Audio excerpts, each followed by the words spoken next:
গণহত্যার দায়ে শেখ হাসিনাকে দেশে ফিরিয়ে বিচারের আওতায় আনার দাবি জানিয়েছেন বিএনপি মহাসচিব মির্জা ফখরুল ইসলাম আলমগীর।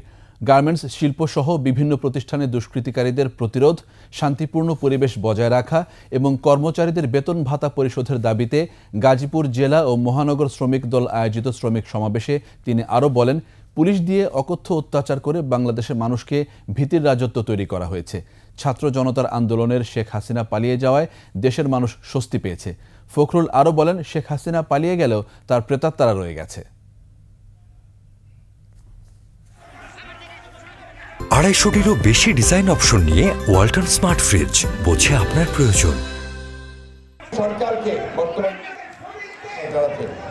তার কাছে আহ্বান জানাবো, আপনারা অবিলম্বে গণহত্যাকারী, দেশ ধ্বংসকারী, রাষ্ট্রবিরোধী, গণতন্ত্র বিরোধী শেখ হাসিনাকে দেশে ফিরিয়ে এসে অভিযোগগুলোর ভিত্তিতে বিচারের দাবিতে ভারতের কাছে চিঠি দেন তাকে ফেরত দেওয়ার জন্য।